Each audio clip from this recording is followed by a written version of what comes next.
વંદે ગુજરાત.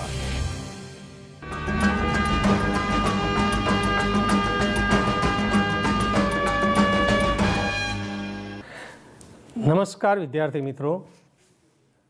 હવે આજે આ ધોરણ 12 રસાયણ વિજ્ઞાન એકમ 15 પોલિમરના આજે બીજા ભાગમાં આપણે ગયા લેક્ચરમાં જે યોક્સિલ પોલિમરાઇઝેશન પ્રક્રિયા માટે મુક્તમૂલક પોલિમરાઇઝેશનની ક્રિયાવિધિ એના ખાલી 3 તબક્કા કયા છે એ રજૂ કરેલું.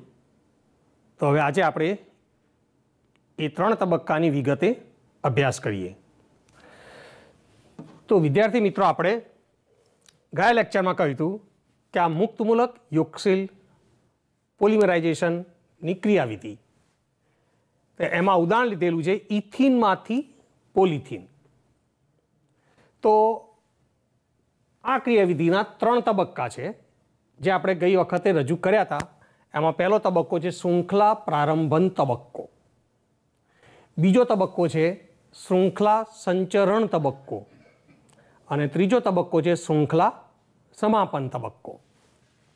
તો શૃંખલા પ્રારંભન તબક્કો, તો આપણે પહેલાં એક વાત કહી દઈએ કે આપણે આમાં રજૂ કરેલું કે ઇથિનને જે પ્રારંભક અથવા તો ઉદ્દીપક કહીએ બેન્ઝોઇલ પેરોક્સાઇડના અલ્પ પ્રમાણ સાથે મિશ્ર કરી એને ગરમ કરવામાં આવે અથવા તો પ્રકાશમાં ખુલ્લું મૂકવામાં આવે તો પોલિથીન બને છે. તો હવે એ પોલિમરાઇઝેશન પ્રક્રિયાની ક્રિયાવિધિ આપણે આ 3 તબક્કામાં જોઈએ. તો જે શૃંખલા પ્રારંભન તબક્કો છે એમાં જે પ્રારંભક બેન્ઝોઇલ પેરોક્સાઇડ એટલે કે C6H5C ડબલ બોન્ડ O, પછી આ પેરોક્સી રિંગ અથવા પેરોક્સાઇડ ડબલ 2 ઓક્સિજન, પછી C ડબલ બોન્ડ O અને C6H5. તો આ બંધારણ એ બેન્ઝોઇલ પેરોક્સાઇડનું છે. તો સૌ પ્રથમ આ પ્રથમ તબક્કામાં બેન્ઝોઇલ પેરોક્સાઇડ એના સમવિભાજનથી ફિનાઇલ મુક્તમૂલક ઉત્પન્ન થાય છે. તો આપણે એની રજૂઆત કરીએ તો અહીંયા આગળ આ જે પેરોક્સાઇડ છે, પેરોક્સી રિંગ, એમાં 2 ઓક્સિજન વચ્ચેનો જે સહસંયોજક બંધ છે એ બંધમાં જે ઇલેક્ટ્રોન યુગ્મ છે એ ઇલેક્ટ્રોન યુગ્મ પૈકી એક ઇલેક્ટ્રોન આ પહેલા ઓક્સિજન ઉપર, બીજો ઇલેક્ટ્રોન આ બીજા ઓક્સિજન ઉપર ટ્રાન્સફર થશે અને આ સહસંયોજક બંધનું વિભાજન થઈ જશે. તો આવું વિભાજન એ સમવિભાજન કહેવાય છે. તો એના કારણે ઉત્પન્ન થતો આ પહેલો મુક્તમૂલક C6H5C ડબલ બોન્ડ O અને અહીંયા આગળ સિંગલ બોન્ડ O અને એના ઉપર આ એક અબંધકારક ઇલેક્ટ્રોન યુગ્મ. એટલે આ બેન્ઝોઇટ મુક્તમૂલક, આવા 2 મુક્તમૂલકો ઉત્પન્ન થશે.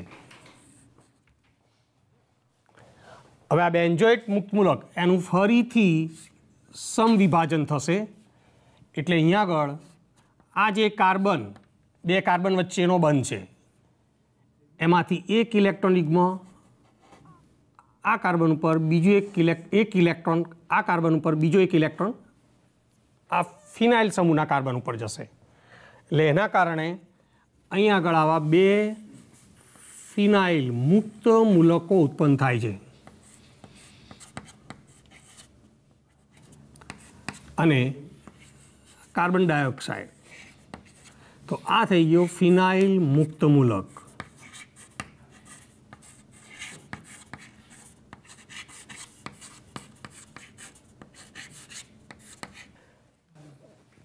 તો હવે આ ethene CH2 double bond CH2, તો એના દ્વિબંધ સાથે આ ફિનાઇલ મુક્તમૂલક પ્રક્રિયા કરી એટલે C6H5 ફિનાઇલ મુક્ત મૂલક અને આ ઇથિનનો અણુ. તો ફિનાઇલ મુક્ત મૂલક આ ઇથિન અણુના દ્વિબંધ સાથે યોગશીલ પ્રક્રિયા કરી અહીં આગળ મોટા કદનો નવો મુક્ત મૂલક બનાવશે. એટલે કે C6H5 અને આ દ્વિબંધમાંથી પાઈ બંધ તૂટી જશે અને એના કારણે ઇથિન અણુ એ ફિનાઇલ મુક્ત મૂલક સાથે જોડાઈ જશે. એટલે અહીંયા પાઈ બંધ જે તૂટશે એનું જે ઇલેક્ટ્રોન યુગ્મ છે એમાંથી એક ઇલેક્ટ્રોન એ આ કાર્બન ઉપર જતો રહેશે અને બીજો ઇલેક્ટ્રોન જે આ કાર્બન ઉપર જશે એ આ ફિનાઇલ મુક્ત મૂલકના કાર્બન સાથે ભાગીદારી કરી, કાર્બનના ઇલેક્ટ્રોન સાથે ભાગીદારી કરી આ સહસંયોજક બંધ બનાવે છે. એટલે આ મોટા કદનો નવો મુક્ત મૂલક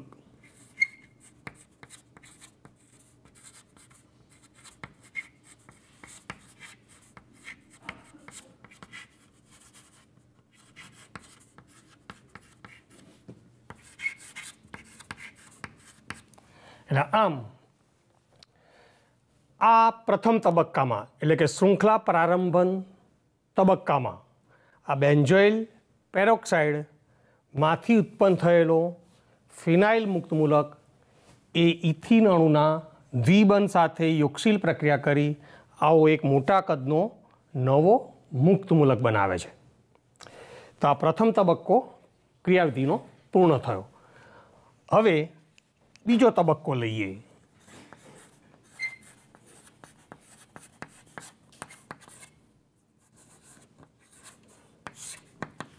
તો એ થશે શૃંખલા સંચરણ તબક્કો.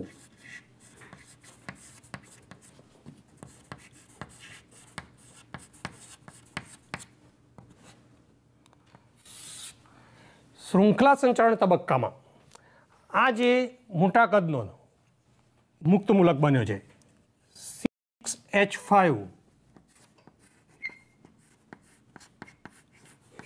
CH2 બોન્ડ CH2 અને કાર્બન ઉપર એક આ અબંધકારક ઇલેક્ટ્રોન કે જેના કારણે આ કહેવાય છે મુક્ત મૂલક. એ ઇથિનના બીજા અણુ સાથે પ્રક્રિયા કરે છે. એટલે ફરીથી હવે આ બે કાર્બન સહસંયોજક બંધથી જોડાશે. એટલે અહીંથી પાઈ બંધ તૂટશે, એનો એક ઇલેક્ટ્રોન આ કાર્બન ઉપર આવે, એ ઇલેક્ટ્રોન આ ઇલેક્ટ્રોન સાથે ભાગીદારી કરી સહસંયોજક બંધ બનાવશે અને બીજો ઇલેક્ટ્રોન આ કાર્બન ઉપર જશે. એટલે આ C6H5 તો CH2 CH2 CH2 અને CH2 અને કાર્બન ઉપર આ અબંધકારક ઇલેક્ટ્રોન. એટલે આ એક એના કરતાં પણ વધારે મોટો નવો મુક્ત મૂલક બન્યો. તો આ પ્રક્રિયાનું વારંવાર પુનરાવર્તન થાય એટલે કે જે નવો મુક્ત મૂલક મોટા કદનો દરેક તબક્કામાં બને છે એ ઇથિનના અણુઓ સાથે આ રીતે પુનરાવર્તિત રીતે પ્રક્રિયા થઈ અહીં આગળ એ મોટી લાંબી મુક્ત મૂલકની શૃંખલા બનાવશે, જેને આપણે આ રીતે રજૂ કરી શકીએ. C6H5 CH2 CH2 n times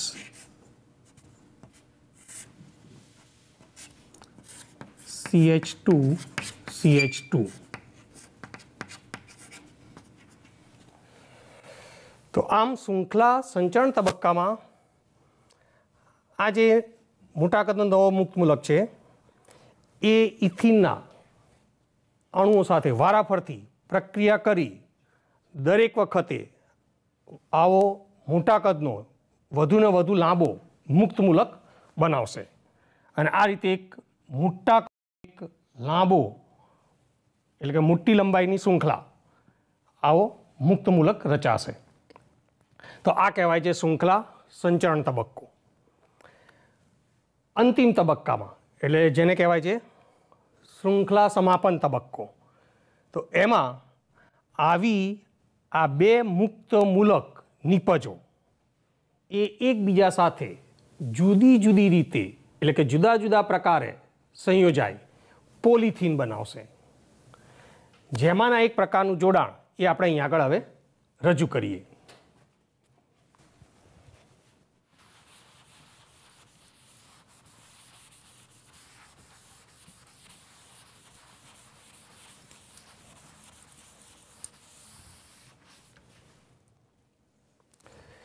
એટલે કે હવે તબક્કો 3 જેને કહીશું શૃંખલા સમાપન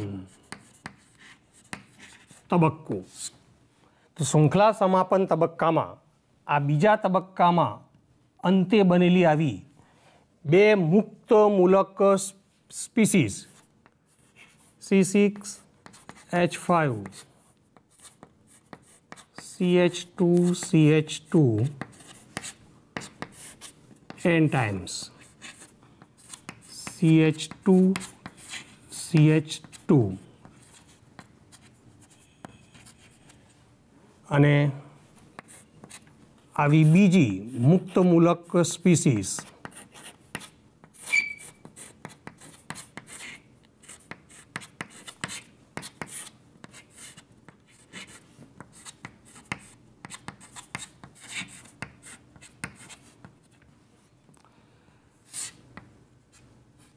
તો આમ અંતે આવી બે મુક્ત મૂલક સ્પીસીસો જે મોટા કદની છે અને એ એકબીજા સાથે જુદી જુદી રીતે જુદા જુદા પ્રકારે જોડાઈ શકે છે. એમાંનો એક પ્રકાર આપણે અહીં આગળ બતાવીએ છીએ, એટલે કે આ બે કાર્બન વચ્ચે ઇલેક્ટ્રોનની ભાગીદારી થઈ સહસંયોજક બંધ રચાશે. એટલે આ C6H5 CH2CH2 n times પછી આ ફરીથી CH2CH2 CH2CH2 અને અહીં આગળ કહીએ તો આ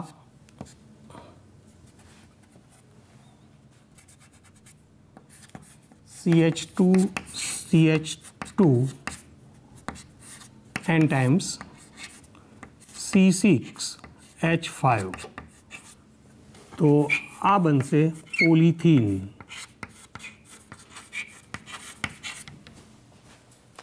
એટલે આમ આવી બે મોટા કદની મુક્ત મૂલક સ્પીસીઝો એ આ રીતે જોડી પોલિથીન બનાવશે. તો આ મુક્ત મૂલક યોક્સિલ પોલિમરાઇઝેશન પ્રક્રિયાની ક્રિયાવિધિ કહેવાશે.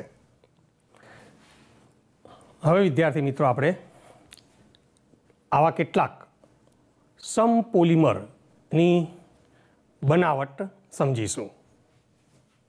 એટલે અહીંયા આગળ આવા કેટલાક સમપોલિમર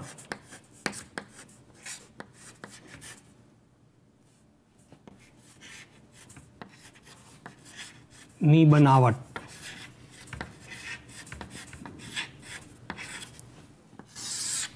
તો સૌ પ્રથમ સૌથી અગત્યનો પોલિમર એટલે કે પોલિથીન એની બનાવટ લઈએ. પોલિથીન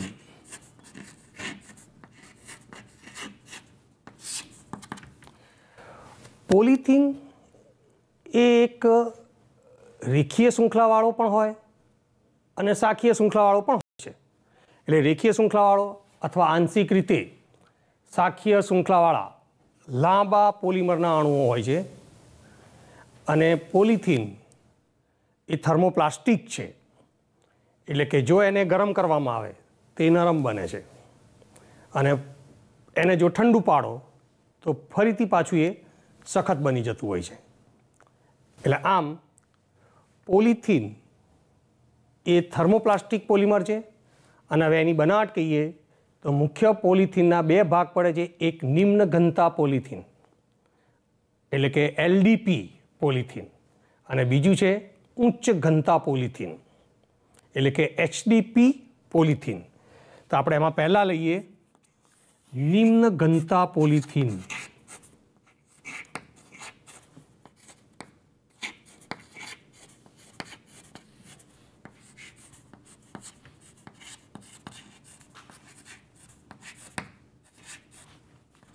એટલે કે LDP લો ડેન્સિટી પોલિમર છે.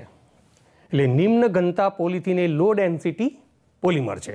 તો એની બનાવટ લઈએ તો જો નિમ્ન ઘનતાવાળું પોલિથીન બનાવવું હોય તો અહીં આગળ જે મોનોમર ઇથિન છે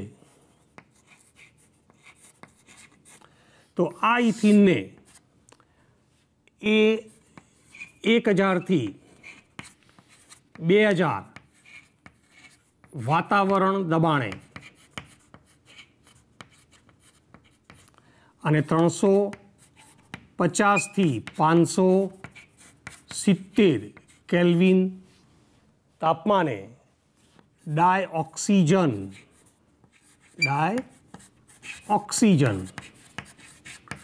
અથવા પેરોક્સાઇડ,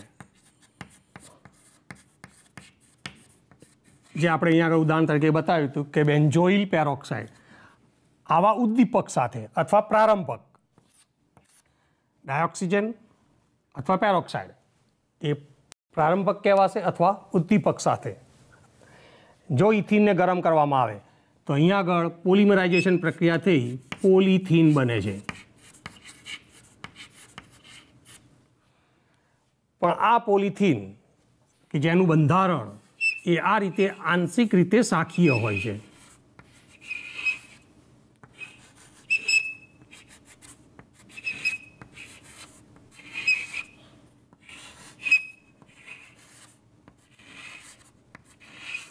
એટલે કે અહીંયા આગળ વચ્ચે વચ્ચે આ રીતે અમુક શાખાઓ જોવા મળતી હોય છે અને એની ઘનતા નીચી હોય છે, એનો અણુભાર ઓછો હોય છે, એટલે એને કહેવાય છે નિમ્ન ઘનતા પોલિથીન. આ મુક્તમૂલક ક્રિયાવિધિથી બનાવાય છે અથવા H પરમાણુ દૂર થવાથી જે આયનીય સ્પીસીસ ઉત્પન્ન થાય છે એના દ્વારા પણ આવું નિમ્ન ઘનતા પોલિથીન બને છે કે જેમાં આવી વધુ શાખાઓવાળું પોલિથીન બનતું હોય છે. તો આ જે નિમ્ન ઘનતા પોલિથીન છે એના ગુણધર્મો કહીએ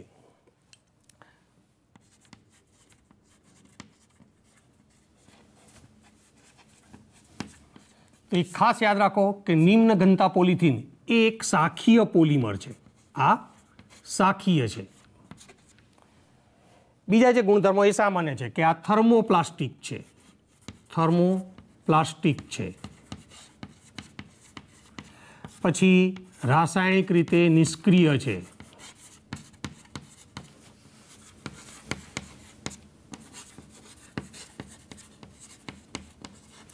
પાણી અવરોધક પણ છે,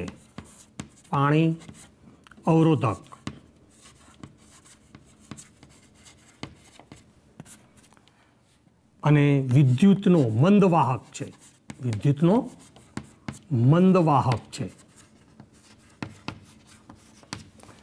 આ એના એક સામાન્ય ગુણધર્મો છે. ખાસ યાદ રાખો એ શાખીય છે. એલડીપી પોલિથીન શાખીય છે, બાકીના ગુણધર્મો એના સામાન્ય છે અને આના કારણે આનો ઉપયોગ એલડીપી પોલિથીન તો એનો ઉપયોગ તો ખાસ એ વિદ્યુતનો મંદવાહક અથવા એને અવાહક કહી શકીએ તો એ આ વીજળીના તારના ઇન્સ્યુલેશનમાં થાય છે. એટલે કે અવાહક પડ જે કહીએ છીએ એ બનાવવા માટે. બીજા જે ઉપયોગ કહીએ તો રમકડા બનાવવા, પછી સ્ક્વીઝ બોટલો, એટલે નિચોડ બોટલ, પછી લચીલા પાઇપ બનાવવા માટે. એટલે આ એલડીપી પોલિથીનના સામાન્ય ઉપયોગો કહેવાય છે. હવે આપણે ઉચ્ચ ઘનતા પોલિથીનની બનાવટ સમજીએ.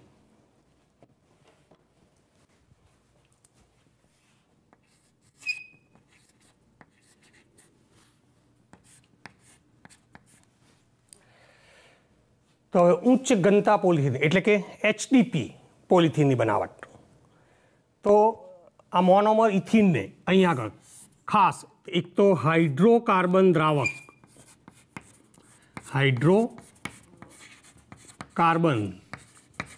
દ્રાવકમાં અને 333 થી 343 કેલ્વિન તાપમાને 6 થી 7 વાતાવરણ દબાણે જીગ્લર નાટા ઉદ્દીપકની હાજરીમાં ગરમ કરી પોલિમરાઇઝેશન કરવામાં આવે તો પોલિથીન બને છે. હવે અહીંયા આગળ ખાસ જીગ્લર નાટા ઉદ્દીપક જે કહીએ છીએ,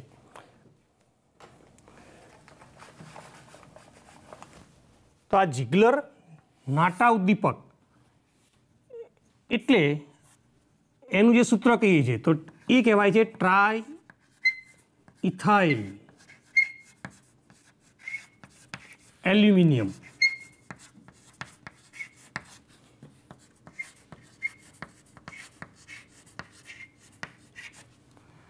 એટલે કે અહીંયા આગળ ટ્રાય ઇથાઇલ એલ્યુમિનિયમ તો Al સાથે આવા 3 ઇથાઇલ સમૂહ જોડાયેલા હતા. આ કહેવાશે ટ્રાય ઇથાઇલ એલ્યુમિનિયમ અને ટિટાનિયમ ક્લોરાઇડ.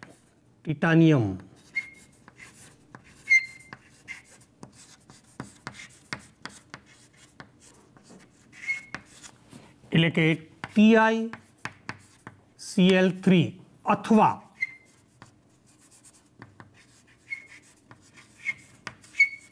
TiCl4. તો આ મિશ્રણ કહેવાય છે જીગ્લર નાટા ઉદ્દીપક. એટલે કે ટ્રાઇથાઇલ એલ્યુમિનિયમ અને TiCl3નું મિશ્રણ અથવા ટ્રાઇથાઇલ એલ્યુમિનિયમ અને TiCl4નું મિશ્રણ એ કહેવાય છે જીગ્લર નાટા ઉદ્દીપક. તો આમ જ્યારે ઇથિનને હાઇડ્રોકાર્બન દ્રાવકમાં 333 થી 343 કેલ્વિન તાપમાને અને 6 થી 7 વાતાવરણ દબાણે જીગ્લર નાટા ઉદ્દીપકની હાજરીમાં ગરમ કરો તો આ પોલિમરાઇઝેશન પ્રક્રિયા થઈ પોલિથીન બને છે. આ પોલિથીન કહેવાય છે HTP, કારણ કે આ પોલિમરનું બંધારણ રેખીય છે.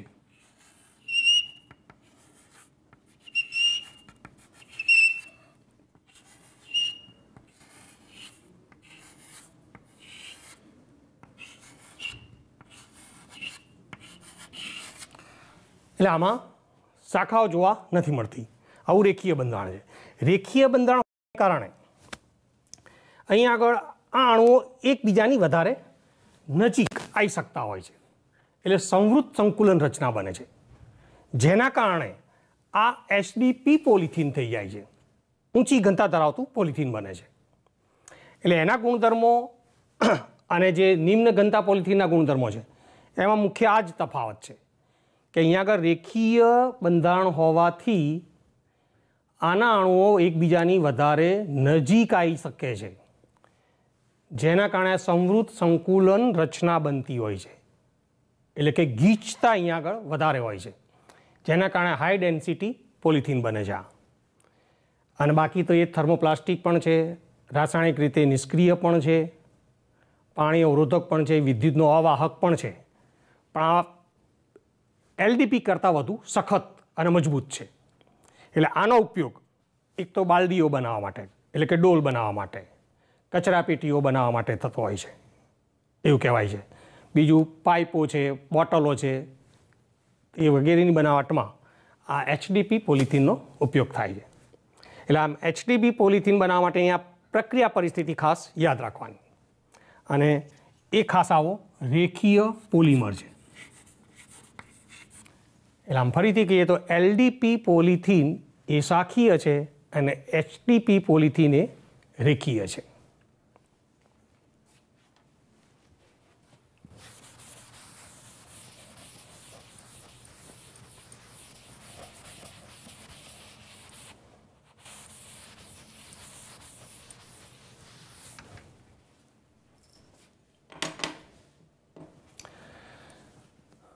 હવે આપણે બીજો આવો સમપોલિમર લઈએ, ટેફલોન. એટલે કે પોલી ટેટ્રા ફ્લોરો ઇથિન, જેને કહેવાય છે ટેફલોન. શોર્ટમાં લખાશે પોલી ટેટ્રા ફ્લોરો ઇથિન, એટલે PTFE, poly tetra fluoro ethene. તો હવે એની બનાવટ. આ પણ એક સમપોલિમર છે, એટલે આમાં પણ એક જ પ્રકારના મોનોમર સંકળાયેલા છે, અને એ મોનોમર છે ટેટ્રાફ્લોરો ઇથિન, એટલે F2C double bond CF2 monomer.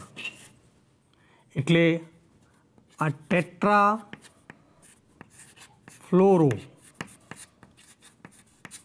Ethene એના મોનોમર.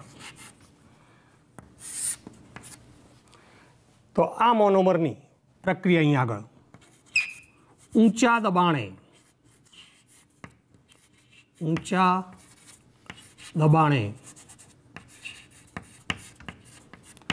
મુક્ત મૂલક અથવા પરસલ્ફેટ ઉદ્દીપકની હાજરીમાં કરવામાં આવે તો પોલિમરાઇઝેશન પ્રક્રિયાથી, કે જે યોક્સિલ પોલિમરાઇઝેશન છે, તો અહીંયા આગળ ટેટ્રાફ્લોરોઇથિન, કે જેનું સૂત્ર આપણે લખીએ તો અહીંયા આગળ F2C સિંગલ બોન્ડ CF2, આ એનો આવર્તનીય એકમ થશે અને એની સંખ્યા N, એટલે આ કહેવાશે ટેફલોન.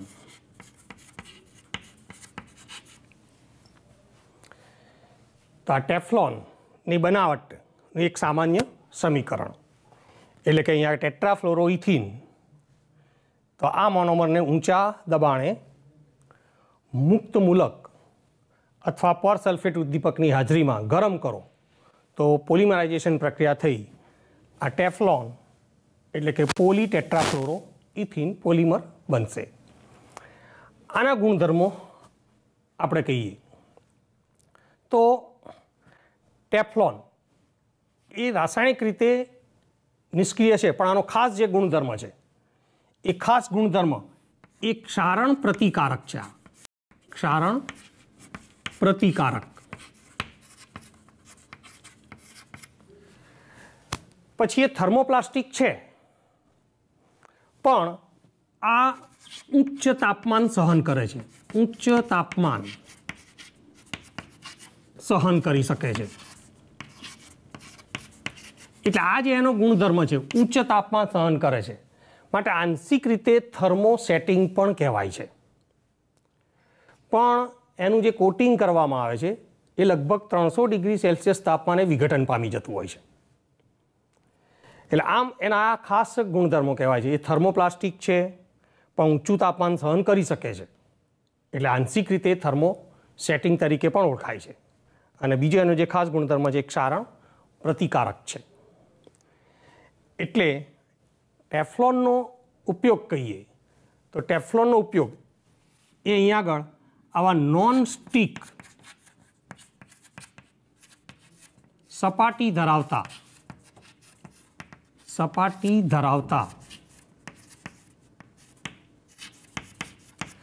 વાસણો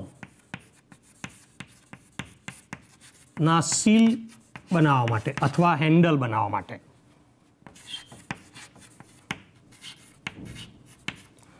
નોન સ્ટિક સપાટી ધરાવતા વાસણોના સીલ બનાવવા માટે થાય છે. બીજો એક ખાસ ઉપયોગ છે એનો ઊંજણ તરીકે અને વિદ્યુત અવરોધક તરીકે પણ એનો ઉપયોગ થાય છે. એટલે આમ આ ટેફલોન એટલે કે પોલી ટેટ્રાફ્લોરો ઇથિન એની બનાવટ, એના અગત્યના ગુણધર્મો અને એનો આ ઉપયોગ છે.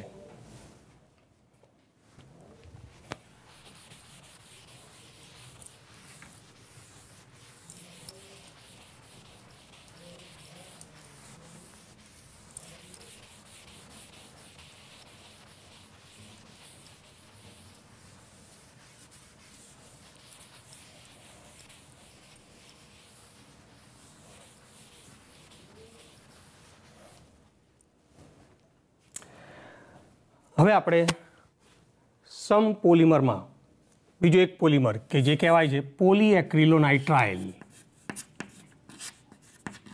પોલીક્રિલોનાઇટ્રાઇલ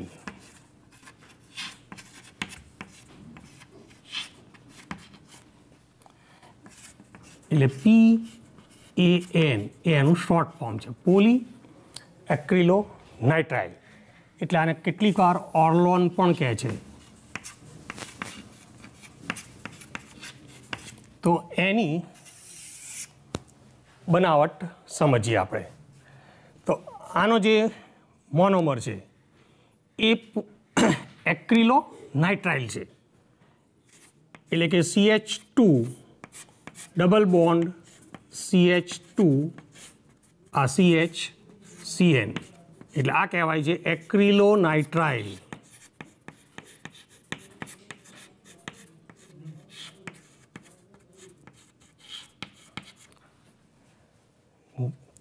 આનું કેટલીક વાર IUPAC નામ પણ પરીક્ષામાં પૂછતા હોય છે. એટલે એનું આ મુખ્ય જે ક્રિયાશીલ સમૂહ કહેવાય દ્વિતીયક પ્રત્યય ધરાવતો એ નાઇટ્રાઇલ છે. એટલે આ carbon number 1, carbon number 2, carbon number 3 એટલે 3 કાર્બનની શૃંખલા છે કે જેમાં બીજા અને ત્રીજા કાર્બન વચ્ચે દ્વિબંધ છે. અને 1 નંબરનો કાર્બન તો એ જે ક્રિયાશીલ સમૂહ છે એનો પ્રત્યય થશે નાઇટ્રાઇલ. અને 3 કાર્બનની મુખ્ય શૃંખલા છે એટલે એનું જે IUPAC નામ છે 3 કાર્બનની શૃંખલા એટલે પ્રોપ. પછી બીજા નંબર ઉપર અને ત્રીજા નંબરના કાર્બન વચ્ચે દ્વિબંધ છે એટલે 2 ઇન. અને 1 નંબર ઉપર નાઇટ્રાઇલ, પણ એમાં 1 નંબર લખવાની જરૂર નથી એટલે પ્રોપ 2 ઇન નાઇટ્રાઇલ. આ એનું IUPAC નામ છે. એટલે કોઈ વાર એવું પૂછે કે પાન જે પોલિમર છે એના મોનોમરનું IUPAC નામ કયું થાય, તો પ્રોપ 2 ઇન નાઇટ્રાઇલ. આ જે સમૂહ છે એ ખાસ વિનાઇલ સમૂહ તરીકે પણ ઓળખાય છે. અને એ વિનાઇલ સમૂહ સાથે આ સાયનાઇડ જોડાયેલો છે. એટલે આનું એક બીજું સામાન્ય નામ છે એ છે વિનાઇલ સાયનાઇડ. Vinyl cyanide. પણ આ જે બ્રેકેટમાં નામ લખ્યું છે એ એનું IUPAC નામ છે. યાદ રાખજો, આ IUPAC નામ છે. તો આ પોલીએક્રિલોનાઇટ્રાઇલ એના મોનોમરની આપણે વાત કરી. હવે એનું યોક્સિલ પોલિમરાઇઝેશન કહીએ તો એનું આ યોક્સિલ પોલિમરાઇઝેશન એ પેરોક્સાઇડ ઉદ્દીપકની હાજરીમાં,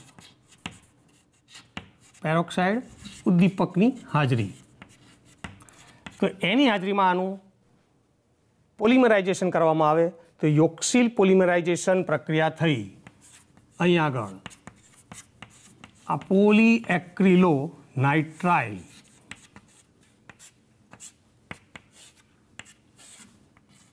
પોલિમર બને છે. એટલે આ કહેવાશે પોલીએક્રિલોનાઇટ્રાઇલ.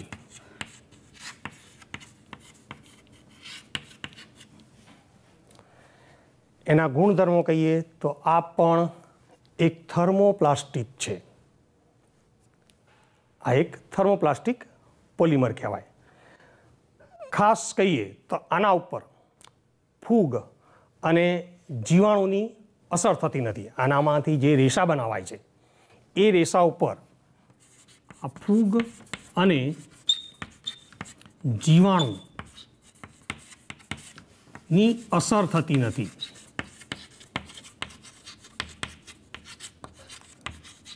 અને આના રેસા મજબૂત હોય છે, માટે આનો ઉપયોગ આવા ઓર્લોન અથવા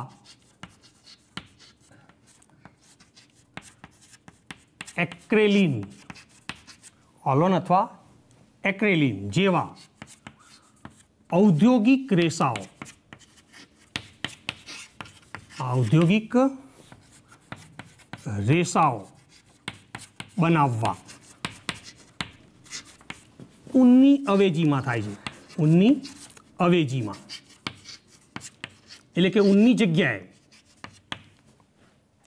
એટલે આને કૃત્રિમ ઊન પણ કહેવાય છે. આમાંથી જે ઊનના કપડાં એટલે કે સ્વેટર બને એને એક્રેલિક સ્વેટર તરીકે પણ ઓળખવામાં આવે છે. એટલે આમ આ પોલી એક્રિલોનાઇટ્રાઇલ એની બનાવટ, એના ખાસ આ ગુણધર્મ કહીએ, અને એના ઉપરથી આ એનો ખાસ અગત્યનો ઉપયોગ છે. હવે આપણે કેટલાક સંઘનન પોલિમરની બનાવટ સમજીશું.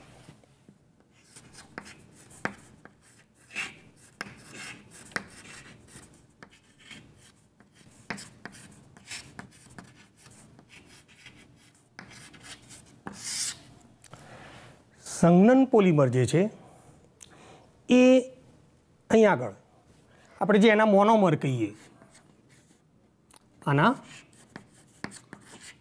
મોનોમર, તો આ મોનોમર બે પ્રકારના છે. અને એ મોનોમર એ દ્વિક્રિયાશીલ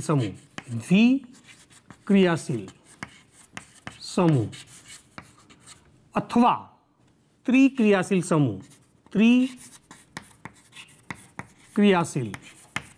સમૂહ ધરાવતા હોય છે.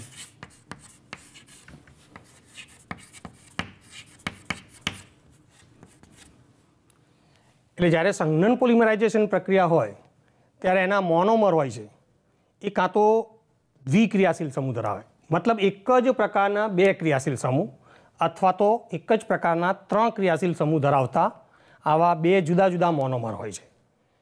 એની વચ્ચે સંઘનન પોલિમરાઇઝેશન પ્રક્રિયા થતી હોય છે. આ સંઘનન પોલિમરાઇઝેશન પ્રક્રિયામાં ખાસ આવા સામાન્ય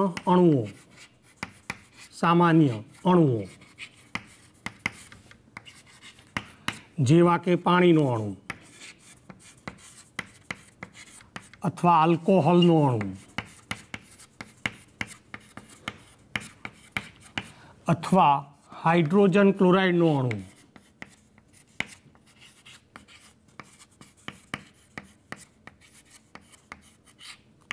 એ દૂર થતા હોય છે. આ દૂર થાય છે.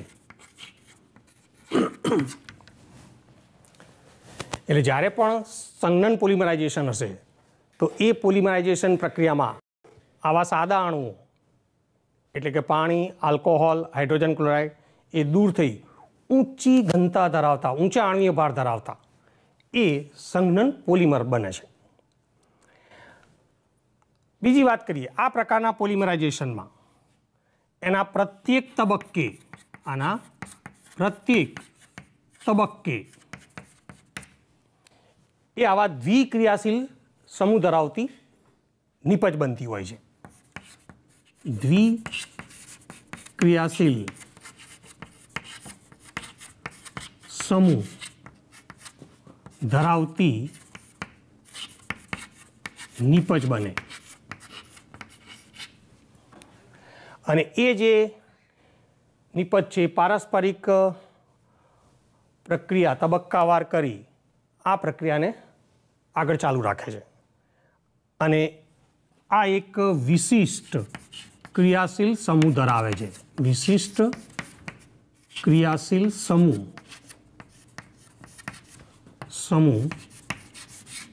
ધરાવે છે આ સ્પીસીસ. અને આવી સ્પીસીસ કે આવા એકમો એ એકબીજાથી સ્વતંત્ર હોય છે. અને અહીંયા તબક્કાવાર એક પછી એક આવી સ્પીસીસો ઉમેરાતી જાય એટલે આને કહેવાય છે તબક્કા વૃદ્ધિ પોલિમરાઇઝેશન. હવે અહીંયા આગળ આજે આપણે કહ્યું વિશિષ્ટ ક્રિયાશીલ સમૂહ ધરાવે છે. તો દાખલા તરીકે જો આ વિશિષ્ટ ક્રિયાશીલ સમૂહ આ રીતે એમાઇડ સમૂહ હોય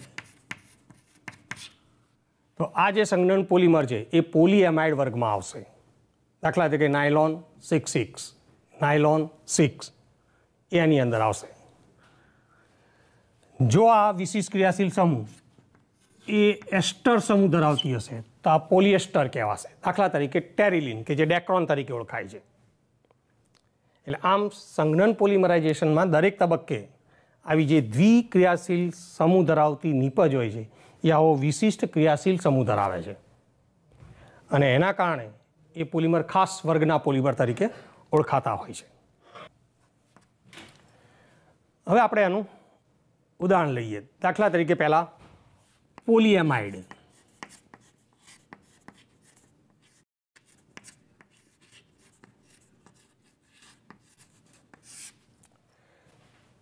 તો પોલિએમાઇડ વર્ગના જે સંશ્લેષિત પોલિમર છે આ એક સંશ્લેષિત રેસા કહેવાય છે. સંશ્લેષિત રેસા છે જેની અંદર એની શૃંખલામાં આ એમાઇડ સમૂહ હોવાથી CONH એમાઇડ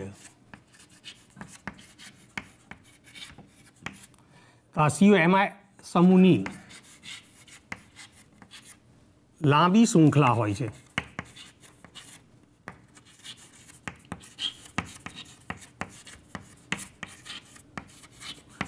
માટે એને કહેવાય છે પોલિએમાઇડ વર્ગના પોલિમર. એના મોનોમર તો આપણે આગળ સમજાવ્યું મુજબ દ્વિક્રિયાશીલ સમૂહ ધરાવતા હોય. દાખલા તરીકે અહીંયા આગળ ડાયએમાઇન સમૂહ ધરાવતા મોનોમર છે અને ડાય કાર્બોક્સિલિક એસિડ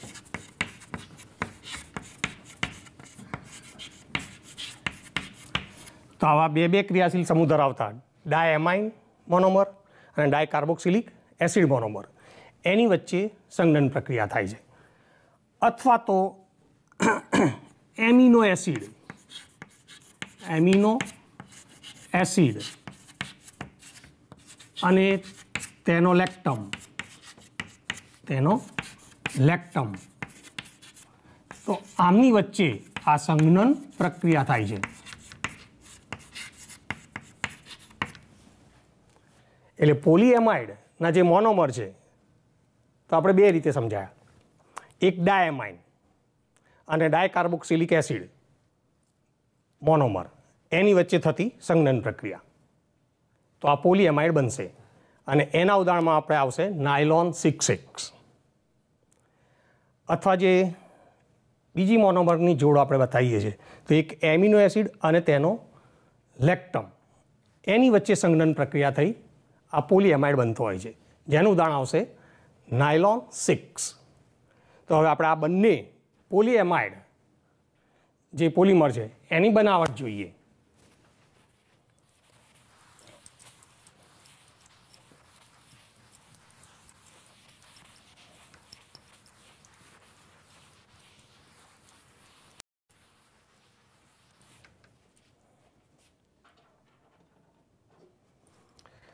તો આપણે એમાં પહેલા લઈએ નાયલોન 6,6 એની બનાવટ. તો આની અંદરના જે બે મોનોમર વચ્ચે સંઘનન પોલિમરાઇઝેશન પ્રક્રિયા થાય છે એ મોનોમર એક તો ડાયમાઇન છે અને બીજો છે ડાયકાર્બોક્સિલિક એસિડ. ડાયમાઇનમાં અહીંયા આગળ હેક્ઝામિથિલિન ડાયએમાઇન હેક્ઝામિથિલિન એટલે CH2 6 ટાઈમ અને બંને છેડે એક એમાઇન સમૂહ એટલે કે NH2 સમૂહ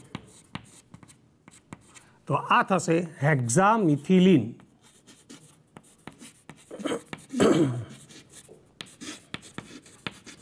ડાયએમાઇન.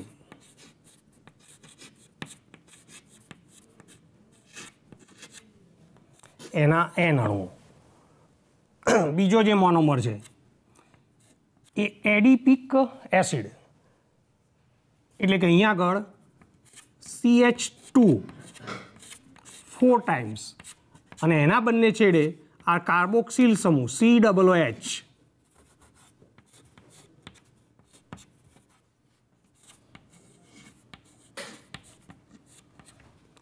N ટાઈમ્સ એટલે આ કહેવાશે એડિપિક એસિડ.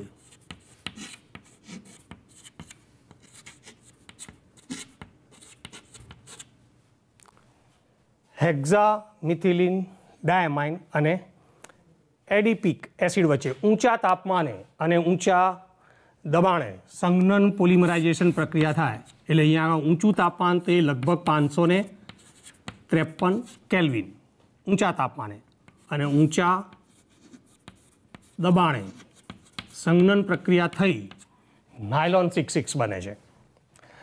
હવે એની અંદર જે ખાસ જોડાણ કહીએ તો NH2 સમૂહમાંથી H કાઢી નાખવાનો અને COH સમૂહમાંથી OH કાઢી નાખો એટલે અહીંયા આગળ આ પ્રક્રિયામાં પાણીનો અણુ દૂર થશે. એટલે અહીંયા આગળ લખીએ તો -N ટાઈમ્સ H2O. તો હવે એનું જે બંધારણ બનશે તો અહીંયાથી આપણે આ સ્ટાર્ટ કરીએ તો આમાં બંને બાજુથી H નીકળે છે. અહીંયાથી H અને અહીંયાથી પણ H એટલે અહીંયા રહેશે NH.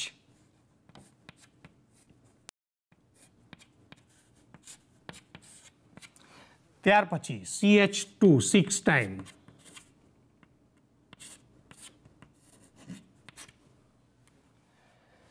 ત્યાર પછી અહીંયાથી H કાઢી નાખીએ એટલે NH અને અહીંયાથી OH કાઢી નાખીએ એટલે CO.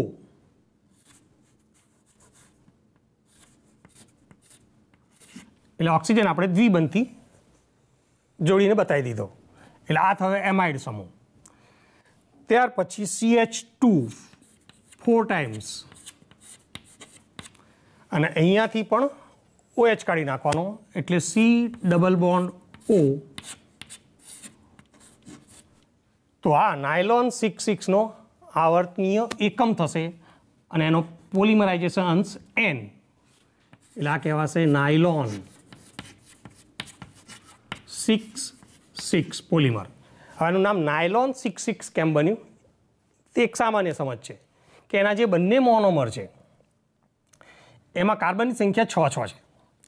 અહીંયા 6 CH2 એટલે 6 કાર્બન, અહીંયા 4 CH2 એટલે 4 કાર્બન, પણ આ જે કાર્બોક્સિલ સમૂહના એક કાર્બન ઉમેરીએ એટલે ટોટલ 6 કાર્બન. એટલે બંને મોનોમરના 6 કાર્બન એટલે ડાયમાઇનના 6 કાર્બન અને એડિપિક એસિડના 6 કાર્બન એ આવર્તની એકમમાં હોવાથી એનું નામ પડ્યું છે નાયલોન 6,6. એટલે આમ આ નાયલોન 6,6ની બનાવટ છે. એટલે ખાસ એનું આ જે સમીકરણ આપણે કઈ રીતે અહીં આગળ રજૂ કર્યું એ બરાબર ધ્યાન રાખજો. આ છે હેક્ઝામિથિલિન ડાયમાઇન એટલે કે CH2 6 ટાઈમ બંને છેડે NH2. પછી આ છે એડિપિક એસિડ એટલે કે CH2 4 ટાઈમ્સ બંને છેડે છે COOH. એની ઊંચા તાપમાને એટલે કે 553 કેલ્વિન લગભગ અને ઊંચા દબાણે સંઘનન પોલિમરાઇઝેશન થઈ આ નાયલોન 6,6 બને છે. અને આ નાયલોન 6,6 પોલિમરનું સૂત્ર કહેવાય છે. જો N ન લખો તો એ એનો આવર્તનીય એકમ કહેવાય છે. ઘણી વાર પરીક્ષામાં આ પૂછાતું હોય છે કે નાયલોન 6,6નો આવર્તનીય એકમ આપેલમાંથી કયો સાચો છે, તો બરાબર એને ધ્યાન રાખજો. આ બે સૂત્ર આવડતા હોય તો અહીંયાથી પાણીનો અણુ આ રીતે દૂર કરી એનો આવર્તનીય એકમનું સૂત્ર આપણે તારવી શકીએ છીએ. હવે નાયલોન 6,6ના ગુણધર્મો કહીએ તો એ સખત મજબૂત અને સ્થિતિસ્થાપક છે. આના રેશા એ થર્મોપ્લાસ્ટિક પણ છે, એ પણ સામાન્ય વાત. પણ આની જે ખાસ વાત કરીએ કે આ રેખીય પોલિમર છે અને એના રેસાઓ વચ્ચે પ્રબળ આંતરાણવીય હાઇડ્રોજન બંધ રહેલા છે. એટલે આ ઊંચું તણાવ સામર્થ્ય ધરાવે છે અને એ એની લાક્ષણિકતા તો એના રેસાઓ વચ્ચેના પ્રબળ આંતરાણવીય હાઇડ્રોજન બંધ રચાવાને કારણે છે. એટલે એના કારણે અહીં આગળ સંવૃત સંકુલન રચના બનતી હોય છે. એટલે કે આ ઘન સ્વરૂપ સ્ફટિકમય સ્વરૂપ ધારણ કરે છે. એટલે એમાં સ્ફટિકીય સ્વભાવ પણ ઉમેરાય છે. એટલે આના રેસા સખત અને મજબૂત હોય છે. પાણી અવરોધક તો છે જ, રાસાયણિક રીતે નિષ્ક્રિય પણ છે આ નાયલોન 6,6. એટલે આનો ઉપયોગ કાપડ ઉદ્યોગમાં થાય છે, દોરડા બનાવવા માટે થાય છે. આ સામાન્ય વસ્તુ. માછલા પકડવાની જાળ એ પણ સામાન્ય. પણ ખાસ આના પતરા બનાવાય છે. પછી બીજું કે જે ટૂથબ્રશ હોય છે તો એના દાંતા પણ એ નાયલોનના બને છે. અને નાયલોનનો બીજો ખાસ ઉપયોગ છે એ વાહનોના ટાયરો બનાવવા માટે થાય છે. એટલે એક ટાયરો બનાવવા, પછી પતરા બનાવવા, ટૂથબ્રશના દાંતા બનાવવા, પછી કાપડ ઉદ્યોગમાં દોરડા બનાવવા, માછલા પકડવાની જાળ વગેરે એ એના ઉપયોગો કહેવાય છે. તો આ નાયલોન 6 તો એમાં ખાસ એની બનાવટનું આ પ્રક્રિયા સમીકરણ યાદ રાખવાનું છે. હવે પોલે એમાઇડ વર્ગમાં બીજો છે નાયલોન 6. આ પણ પોલીએમાઇડ વર્ગનો મુખ્ય પોલિમર છે. નાયલોન 6. નાયલોન 6 એ કેપ્રોલેક્ટમ કે જેનું આપણે સૂત્ર કહીએ તો CONH પછી 5 કાર્બનની ચક્રીય રચના છે. એટલે CH2 5 ટાઈમ્સ, 1 2 3 4 અને 5. તો આ કહેવાય છે કેપ્રોલેક્ટમ. આને આ રીતે લખી શકીએ કે CH2 5 ટાઈમ્સ અને પછી આ ચક્રીય રચનામાં CO અને NH. તો આ સૂત્ર લખવું સરળ પડે. એને પાણી સાથે ગરમ કરો તો અહીંયા આગળ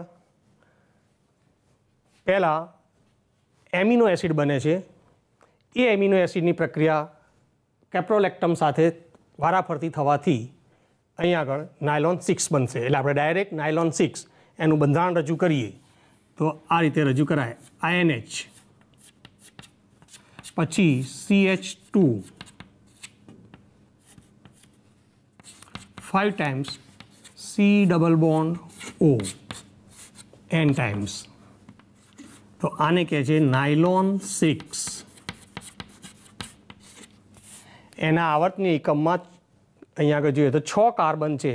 5 વખત CH2 એટલે 5 કાર્બન અને આ CONO કાર્બન એટલે એને કહે છે નાયલોન 6.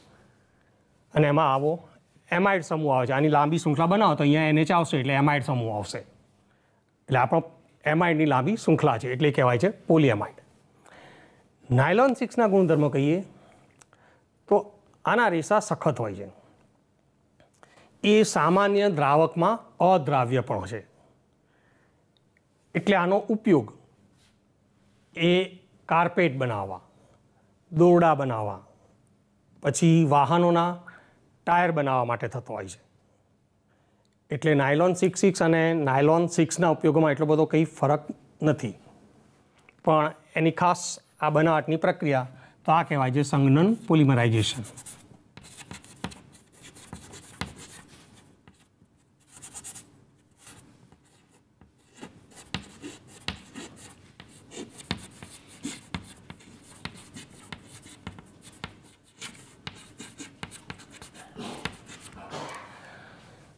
એટલે આમ આપણે પોલીએમાઇડ વર્ગના આવા 2 પોલિમર જોયા, એક નાયલોન 6 અને નાયલોન 6.